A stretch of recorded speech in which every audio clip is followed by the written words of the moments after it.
विदेशों में बसे प्रवासी भारतीय जिन्हें अब इंडियन डायस्पोरा के बजाय इंडियास्पोरा कहा जाने लगा है, तेजी से उभर रहे हैं। बहुत संभव है कि 2024 में अमेरिका में होने जा रहे राष्ट्रपति चुनाव दो भारतीय मूल की महिलाओं के बीच लड़े जाएं। निक हेली यूएन में अमेरिका की राजदूत और साउथ कैरोलिना की गवर्नर रह चुकी है। पिछले हफ्ते उन्होंने प्रेसिडेंशियल कैंपेन शुरू किया। उधर उपराष्ट्रपति कमला हैरिस अमेरिका के इस सबसे ताकतवर पद पर आसीन होने की कगार पर पहुंच चुकी है। साल 2025 में कनाडा की न्यू डेमोक्रेटिक पार्टी के लीडर जगमीत सिंह प्रधानमंत्री पद के बड़े दावेदार बन सकते हैं। वे भी एक प्रवासी भारतीय के पुत्र हैं। अटलांटिक के दूसरी तरफ तो प्रवासी भारतीय पहले ही सफलता के झंडे गाड़ चुके हैं। ऋषि सुनक यूके और लियो वराडकर आयरलैंड के प्रधानमंत्री बन चुके हैं। अंतोनियो कोस्टा पुर्तगाल के प्रधानमंत्री हैं। यह तीनों प्रवासी भारतीयों की संतानें हैं। दूसरे अन्य देशों में भी भारतीय मूल के लोग तेजी से राजनीतिक सोपान पर ऊपर चढ़ रहे हैं। ये वो देश हैं जहां पर इंडियास्पोरा बड़ी तादाद में है। मॉरिशस के राष्ट्रपति और प्रधानमंत्री दोनों भारतीय मूल के हैं।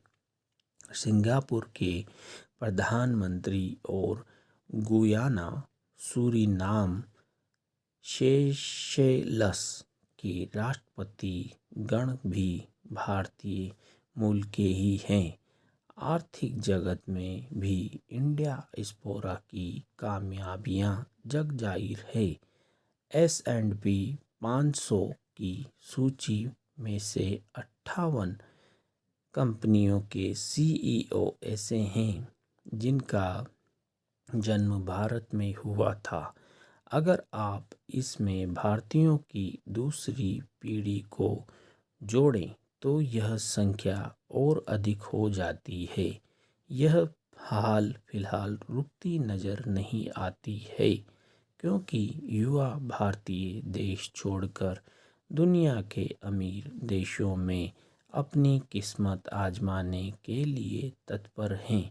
विकसित देशों को भी बेहतरीन काम करने वालों की दरकार है, क्योंकि उनकी कामकाजी आबादी निरंतर घटती जा रही है।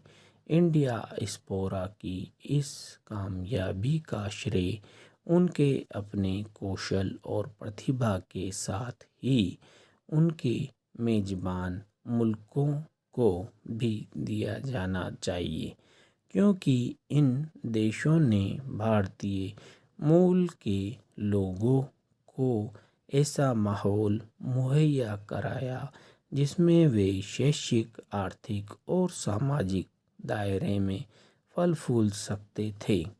इन देशों ने धार्मिक और नस्ली बहुलता के विचार को अंगीकार कर लिया है, जबकि बहुतेरे भारतवासी अभी तक इसके लिए तैयार नहीं हो सके हैं। यह साफ है कि इन देशों में वैसा कॉर्पोरेट माहौल है जिसमें नस्लीयता या सामुदायिकता के बजाय गुणवत्ता को ही सर्वाधिक महत्व दिया जाता है। वे भारतीय मूल के लोगों को अपने अग्रणी कॉरपोरेशन, यूनिवर्सिटीज़, अदालतों और अस्पतालों की कमान सौंपने से हिचकिचाते नहीं।